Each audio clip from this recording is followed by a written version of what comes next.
Hola a todos. Empezamos con la última grabación, nuestro último tema. Este tema, como al igual que el anterior, no vamos a tener actividad práctica. De lo que vamos a hablar es de la representación y de la descripción. Básicamente, en este tema lo que estamos queriendo hacer es tratar de dar algún tipo de definición de lo que sería la forma de un objeto.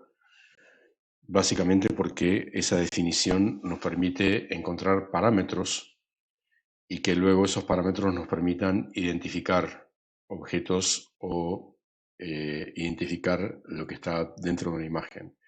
O sea, si por un momento retornamos a nuestra visión, nosotros hemos hecho todo el procesamiento de la imagen para mejorar su calidad, para que luego la segmentación sea lo más adecuada posible. Esa segmentación separó a nuestra imagen en figura y fondo. Luego los píxeles de figura en esta parte de descripción se van a describir de alguna manera a través de algún tipo de representación, a través de algún tipo de mecanismo, para poder luego utilizar esa descripción como vector de atributos y que el vector de atributos nos permita identificar, nos permita reconocer objetos o nos permita hacer algún tipo de clasificación. Bueno, el tema de definir forma es un tema bastante antiguo y bastante complejo, tiene una gran cantidad de elementos subjetivos, si se quiere, y que está costando todavía poderlos representar de una manera explícita y de una manera objetiva. Acá tenemos cuatro objetos de cada grupo, y de alguna manera está representado con un color lo que serían las áreas análogas, tal cual las está reconociendo un sistema de visión basado en aprendizaje profundo. ¿Sí? Simplemente para ilustrar cómo el concepto de forma y el concepto de función están de alguna manera relacionados. Acá tenemos también otro ejemplo donde está de alguna manera clasificando cetáceos, ballenas, a través de la forma y del tamaño de las colas de estos mamíferos. Bueno, vamos a tener algún criterio para describir la forma, lo que se conocen como descriptores, los cuales, como decíamos, tienen como objetivo encontrar un vector que luego permita algún tipo de tarea de identificación o de reconocimiento a través de Machine Learning. Entonces, este descriptor tiene que ser lo suficientemente robusto como para poder cumplir con su función en diferentes contextos. Ponemos acá las características que serían, o las propiedades que serían más adecuadas, principalmente que el descriptor sea identificable, o sea que no sea una cosa opaca, como ocurre con el aprendizaje profundo, sino que uno lo pueda transparentar, que sea un modelo de caja blanca, que sea invariante frente a las transformaciones usuales, o sea, transformaciones de homografía del objeto dentro de la imagen y de luminancia o de color también dentro de la imagen, que el descriptor sea robusto frente a ruido sintáctico y ruido semántico, frente a oclusiones parciales, y al mismo tiempo que el descriptor tenga propiedades estadísticas de independencia, o sea que no tenga un sesgo estadístico muy fuerte que haga que prácticamente sea imposible entrenar un identificador utilizando técnicas estadísticas o de aprendizaje de máquina. Bueno, ese conjunto de descriptores, como decíamos, es simplemente un vector con numeritos. Acá tenemos un ejemplo que es cómo se utilizan los denominados armónicos esféricos para definir, por ejemplo, un objeto en 3D. Entonces, básicamente lo que tenemos son diferentes partes de la forma, se están representando como diferentes esferitas con diferentes tamaños en diferentes fases, por decirlo de alguna manera, y eso genera un vector de valores donde cada valorcito está representando la importancia que tiene cada una de las esferas o cada uno de los elementos que integran la forma que estamos queriendo describir. En un caso de 2D, por ejemplo, tenemos diferentes tipos de partículas que tienen diferentes formas y simplemente a través de un parámetro de forma que estará relacionado con la redondez o con la elongación o con la curvatura, ahora vamos a describir esos parámetros que estoy mencionando, se pueden clasificar, por ejemplo, partículas de acuerdo a diferentes tipos de clases. Bueno, descriptores de forma hay de muchas categorías o de muchos tipos o de muchas clases. Acá mencionamos algunos, las que serían funciones de una sola dimensión, como puede ser la asignatura, el código de cadena, el histograma de tangentes, poligonales. En el caso de poligonales podemos tener una aproximación, métodos divisivos, métodos agregativos, esqueletos. En el caso de su interrelación espacial podemos tener el bounding box, la caja que lo contiene, el armazón convexo, una representación basada en quad-trees, contextos de formas hay varias.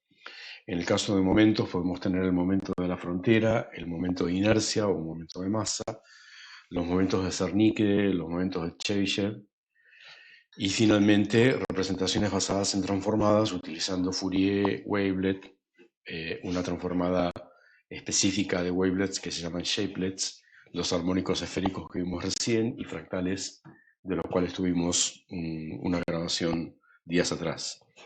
De todo esto vamos a ver solamente algunos ejemplos, algunos casos, los más populares o los más por ahí fáciles de representar. ¿De qué se trata el código de cadena? Bueno, podemos tener una representación de lo que serían las vecindades de píxeles en función de los 4 vecinos o en función de los 8 vecinos.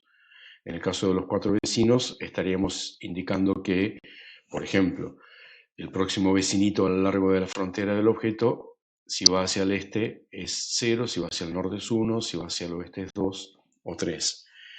En cuyo caso la descripción de la frontera de este objeto quedaría representada como 0, 0, 0, luego 3, luego 0, luego 3, luego 0, etcétera, etcétera.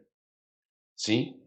O bien, en función de cómo lo querramos recorrer, porque podríamos quererlo recorrer en la dirección opuesta o querríamos comenzar a partir de otro píxel.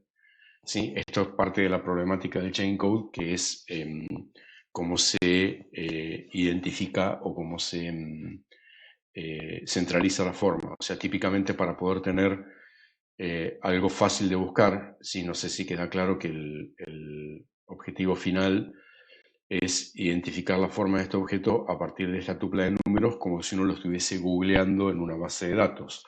Entonces, para que ese googleo sea uniforme, por ejemplo, elegimos el píxel de más arriba del todo, más a la izquierda del todo y recorremos en sentido horario. Bueno, si estamos utilizando 8 vecinos, entonces tendremos, por ejemplo, 0 es hacia el este, 1 es noreste, 2 es norte, y ahí tendremos la descripción de la forma de este objeto con ese tipo de vecindad. ¿Sí? ¿Cuál de las dos elegir? Depende.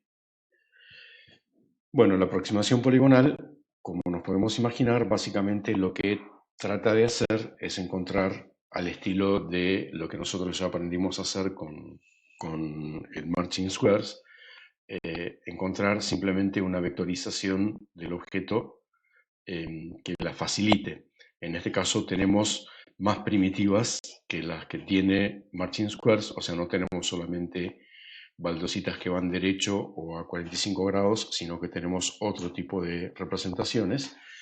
Sí, esto, ¿cómo se hace? Se hace primero a partir de localizar vértices en forma arbitraria a lo largo de la frontera del objeto y luego aplicar algoritmos que se denominan de decimación, que simplemente lo que hacen es darse cuenta que hay vértices, por ejemplo, a lo largo de esta vía de píxeles, hay vértices donde la curvatura es muy pequeña, es insignificante, entonces ese vértice se elimina y la poligonal que se está aproximando va derecho del vértice anterior al vértice siguiente.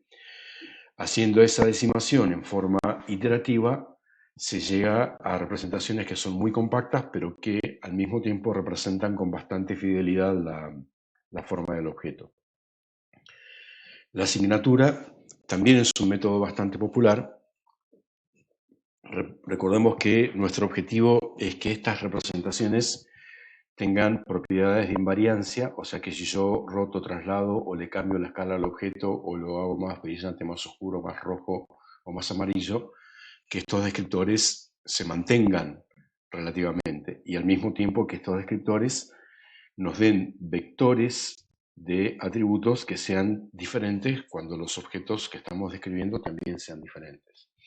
En este caso, la asignatura consiste en ubicar un punto central, que puede ser el centro de masa o el baricentro o algo por el estilo del objeto, y recorrer la frontera a lo largo de un radio cuyo centro está en ese punto central que hemos determinado. Entonces, en función del ángulo del radio, determinamos la longitud del radio y eso nos da una función ρ versus θ que, bueno, dependiendo de la forma del objeto, es bastante diferente y nos permite hacer identificaciones relativamente robustas. Bueno, respecto de la esqueletonización, ya mencionamos algo acerca de esto cuando hablamos de morfología. Ya sabemos que consiste en realizar erosiones condicionadas hasta adelgazar el objeto sin que la continuidad del objeto, la conexitud del objeto se vea comprometida, en cuyo caso los objetos que tenemos acá, que serían letras con diferentes fonts, luego de haber sido esqueletonizadas, se transforman en estas líneas que tenemos acá. Nada nos impide, obviamente, luego de haber hecho esta esqueletonización, pasarla a una aproximación poligonal o a un Chenkov o algo por el estilo. O sea, obviamente que estos métodos se combinan unos con otros en forma creativa, dependiendo del problema en el cual estamos. Recordemos nuestro mantra recurrente, que es no tenemos una solución única, sino que lo que tenemos que hacer es diseñar ad hoc un flujo de trabajo que resuelva un problema en particular, pero que probablemente no escale o no sea adecuado para otro tipo de problemas. ¿De qué se tratan los perfiles? Bueno, en este caso tenemos perfil de área. Básicamente lo que estamos haciendo es integrando por X y por Y la cantidad de píxeles prendidos que tiene el objeto. Entonces tenemos la caracterización del objeto en función de dos perfiles de área, el área a lo largo del eje X y el área a lo largo del eje Y, y de esa manera esas dos funciones combinadas, esas dos funciones coordinadas nos dan una descripción del objeto. Curvatura del contorno, como su nombre lo indica, lo que hacemos es muestreamos al contorno del objeto con algún tipo de función equidistante. Por ejemplo, ponemos un punto en el contorno, luego alrededor de ese punto ponemos un disco de un radio específico y nos fijamos en qué lugares ese disco intersecta nuevamente el contorno. Cada una de esas intersecciones será un nuevo punto y así cubrimos a todo el contorno con puntos. Luego para cada punto vemos dónde está el punto anterior y el punto siguiente. Con esos tres puntos podemos determinar una curvatura. Esa función de curvatura es nuestro descriptor y luego esa función de curvatura la podemos muestrear y obtener el vector de atributos que nos resulte adecuado. O bien esta otra descripción que es similar pero no es la misma que la que tuvimos con signatura, que es el diferencial de área alrededor de un punto central que hemos considerado por alguna razón, por ser el centro de masa o por ser el centro de la bounding box que contiene el objeto. Nos vamos moviendo también a lo largo de diferenciales en la frontera del objeto y generamos un triángulo y medimos el área de ese triángulo. A eso lo llamamos diferencial de área y esa función pasa a ser nuestro vector de atributos.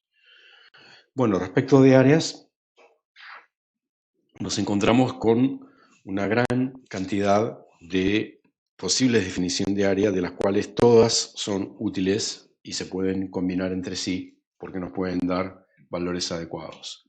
Supongamos que la que tenemos acá a la izquierda es nuestra área original.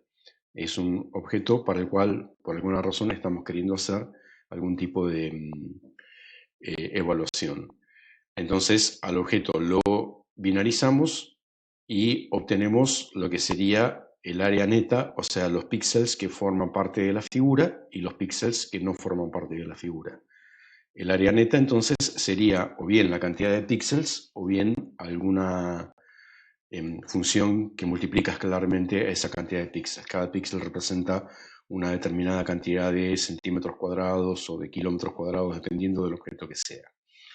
El área llena, como lo indica, básicamente lo que cuenta es lo que nos queda del objeto luego de haber hecho la suficiente cantidad de cierres morfológicos, por ejemplo, si es que hemos utilizado esa metodología, de manera tal de que todos los huecos interiores al objeto se hayan rellenado.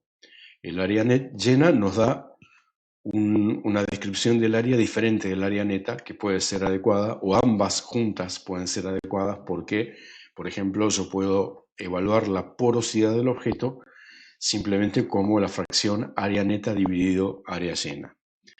Luego tenemos el área convexa, que sería el área que tendría el objeto si le aplicáramos la función morfológica de dilatación condicional que hemos visto, que es el dual de la erosión condicional, que nos genera armazones convexos alrededor del objeto. ¿Sí? Ya ahí tendríamos otra posible descripción del objeto, que sería la concavidad del objeto, que sería el cociente entre el área llena y el área convexa. Si el objeto no tiene concavidad, nos daría un valor 1. Si el objeto tuviera concavidades, nos daría un valor menor que 1. Luego podríamos encontrar el área minimax, que sería el área del rectángulo que contiene propiamente el objeto. En esto podemos tener dos situaciones. Podemos tener simplemente el área minimax orientando los lados del rectángulo paralelos a los ejes principales de la imagen, o podríamos buscar el menor rectángulo que contiene propiamente el objeto. Tendríamos dos posibles áreas minimax diferentes. Claro que esta última que estoy diciendo sería invariante frente a rotaciones, mientras que la primera no. Y finalmente podríamos pensar cuál sería el círculo o la elipse que están propiamente contenidos dentro del objeto o que contienen propiamente el objeto, las cuales se llaman área inscripta y área circunscripta propiamente dicho. Esto nos permite encontrar otras caracterizaciones del objeto. Cuando es más redondo, su área inscripta es más parecida al área convexa. Cuando es menos redondo, su área inscripta es menos parecida al área convexa. Y así aparecen varias caracterizaciones. Luego dejamos por un momento estos descriptores de área y vamos a los descriptores de perímetros, donde nos encontramos también con una interesante cantidad de posibles descriptores. Un posible descriptor de perímetro sería el perímetro real del objeto. Supongamos que esto lo hacemos utilizando nuestro Martin Squares, usamos un Martin Squares de buena calidad, con una reconstrucción de orden 1, por ejemplo, y nos permite encontrar un perímetro relativamente adecuado del objeto. O bien podríamos buscar un perímetro convexo, tal cual está puesto ahí en la figura roja. De esa manera lo que tendríamos sería un perímetro obviamente menor, porque estamos pasando por alto las bahías y las penínsulas. Podremos encontrar un perímetro calculado con el Chain Code 4 o con el Chain Code 8, y estos tres tipos de perímetros se podrían ponderar utilizando una distancia norma 1, norma 2 o norma infinito, tal cual hablamos en algún otro momento. O sea que tendríamos, si ustedes quieren con esto, 12 posibles mediciones de perímetros. El perímetro real norma 1, 2 infinito, el perímetro convexo 1, 2 infinito, o el chain code norma 1, 2 infinito. Respecto de diámetros, también tenemos una importante cantidad de posibles alternativas. tendríamos un posible diámetro que sería diámetro de thread máximo o el diámetro del calibre. En esto básicamente lo que hacemos es imaginarnos que tenemos al objeto adentro de un calibre y lo rotamos y vemos en qué momento el calibre nos dio la lectura más ancha. Ese sería el perímetro máximo. Luego podríamos tener otra descripción que también es adecuada, que sería cuál es la longitud de la fibra, que sería el camino que nos queda adentro del objeto luego de haberlo esqueletonizado. Luego podríamos tener también el diámetro minimax, que es la diagonal del rectángulo minimax que vimos en su momento. Podríamos tener más definiciones, podríamos encontrar también, por ejemplo, el par de píxeles en la frontera del objeto que esté a la mayor distancia de todas las distancias entre los posibles pares de píxeles. O sea, tenemos varias posibles definiciones de perímetro y al igual que nos pasó con diámetros, podríamos tener varias definiciones posibles de diámetro, al igual que nos pasó con perímetros, podríamos utilizar chain code 4 u 8 y distancia norma 1, 2 o infinito. Bueno, con toda esta batería de posibles definiciones de perímetro, diámetro y área, pasamos a dar definiciones de forma del objeto, como pueden ser, por ejemplo, la compacidad. Sabiendo que en un círculo ideal el área es pi por el diámetro al cuadrado sobre 4, o pi por el radio al cuadrado, y también podemos pensar que el área es el perímetro al cuadrado dividido 4pi, entonces podemos dar una definición de cuán compacto o no compacto es el objeto en función de cuánta área posee la figura cuando la comparamos con un disco que tiene el mismo diámetro. Entonces, nuestra definición de compacidad simplemente es, tomo esta definición de área y lo que hago es reemplazarla, o sea, divido al área del objeto por el perímetro del objeto al cuadrado dividido 4pi.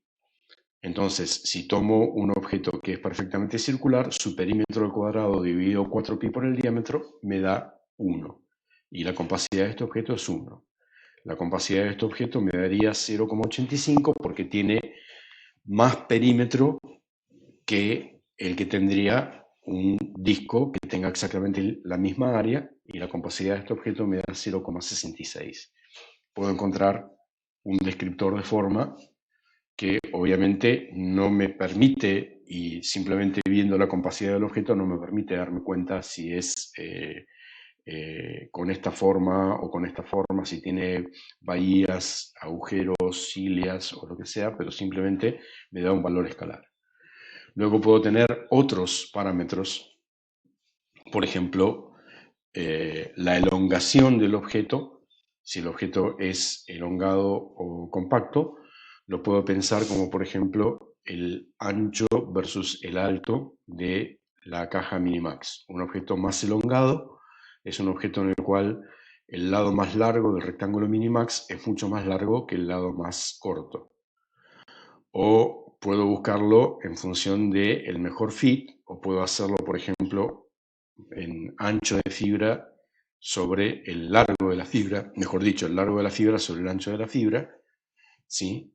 O sea, voy moviéndome por dentro del objeto y fijándome para cada recorrida del objeto cuál es el ancho que tiene la fibra en ese punto, o puedo trabajar con un descriptor al estilo área sobre 2 diámetro al cuadrado.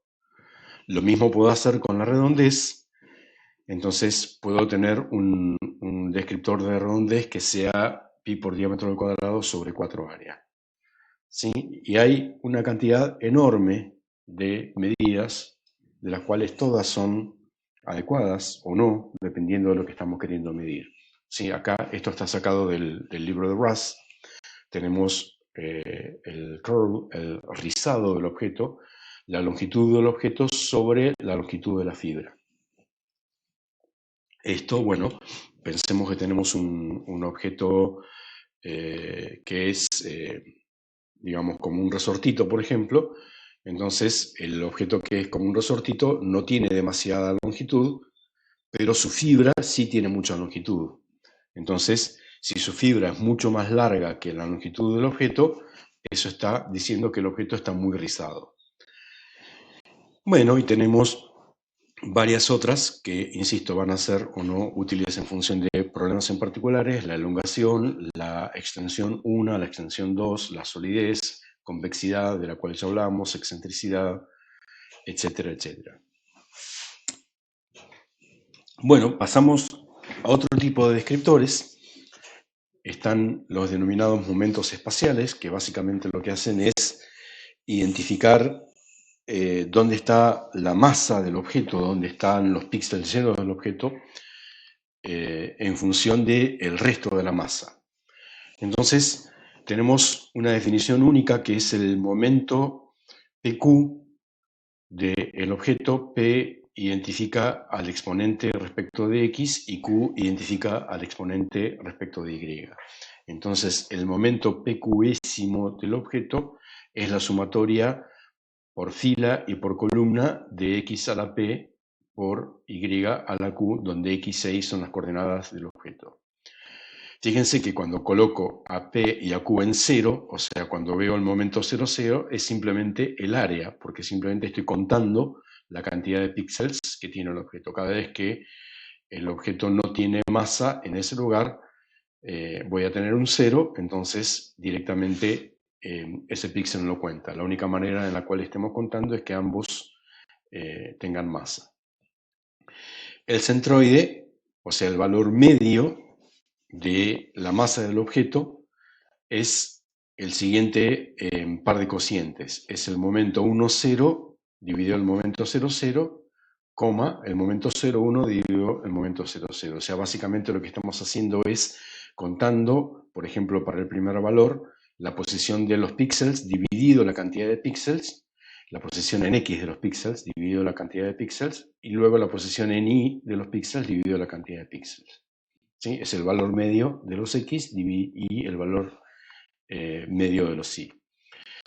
Y finalmente, los llamados momentos centrales de los objetos salen de esta ecuación mu p sub q, donde p más q tiene que ser mayor que 0, o sea, no estamos considerando valores ceros o negativos, que se toman respecto de los centroides. Entonces, por ejemplo, el momento 1, 1 sería el análogo al desvío estándar en el caso de estadística, sería simplemente dónde están ubicados los píxeles respecto del centroide, o sea, el área, perdón, la distancia de cada uno de los píxeles en X respecto del centroide en X, multiplicado por la distancia de ese píxel en Y menos el centroide en Y.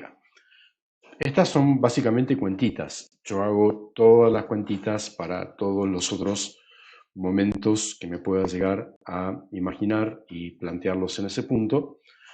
Y voy a ver que se pueden calcular fácilmente a partir de las siguientes ecuaciones que tenemos acá. O sea, el momento 1, 0 es igual al momento 0, 1 y es igual a 0. El momento 1, 1 se puede sacar como el momento central 1, 1 se puede sacar con el momento 1, 1 menos esta cuentita. Bueno, no perdemos tiempo describiendo lo que estamos viendo acá, simplemente existen esas identidades que tenemos en ese lugar. ¿Para qué estamos viendo esto? ¿Para qué nos sirven?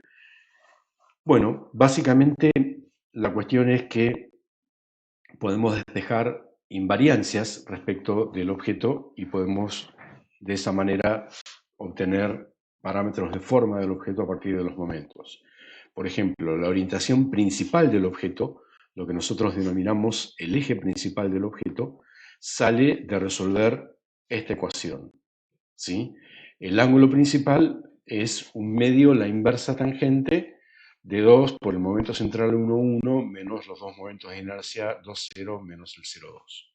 ¿Sí? O sea, yo calculo estas tres cuentitas que están acá, utilizando estas identidades que están acá, estos tres primeros valores, que salen de estos momentos que yo puedo contar directamente a partir de la imagen, y a partir de ahí me puedo dar cuenta cómo está orientado al objeto y luego encontrar su eje principal y luego, rotándolo por la inversa del eje principal, puedo hacer que el objeto quede orientado respecto de alguno de los ejes de la imagen.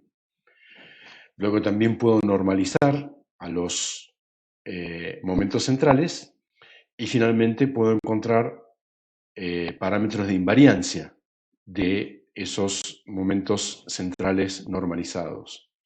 Entonces, lo que estamos queriendo decir con esto es, tengo que tratar de caracterizar a un objeto y ese objeto tiene una determinada serie de propiedades de forma que no las puedo despejar con curvatura, con redondez, con compacidad, etcétera, etcétera, porque se confunde con otro objeto.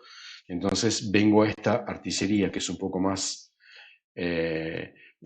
gruesa, es un poco más fuerte de los momentos, encuentro su orientación principal y sus momentos invariantes, y esos momentos invariantes me dan un vector descriptor del objeto normalizado que es más robusto y me permite discriminar a un objeto respecto de otro. Bueno, ya para cerrar, los descriptores de Fourier básicamente consisten en describir el perímetro de un objeto como superposiciones de elipses, donde el valor de energía de cada una de las frecuencias sería un radio y el ángulo inicial sería la fase. Entonces, por ejemplo, para este objeto que yo tengo acá, por decirlo de alguna manera, la fundamental sería esta elipse. A medida que voy moviéndome alrededor del radio de la elipse o del centro de la elipse, voy generando esta figura roja.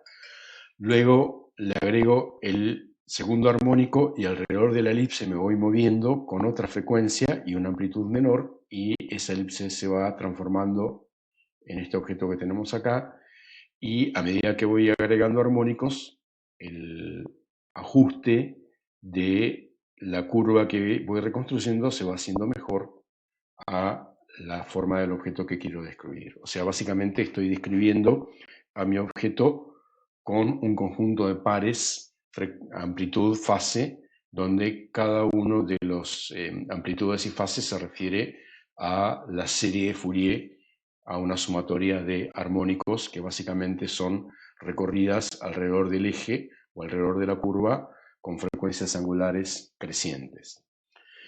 Y finalmente los descriptores fractales, de los cuales ya hablamos, básicamente lo que hacen es darme un numerito que nos está diciendo cuán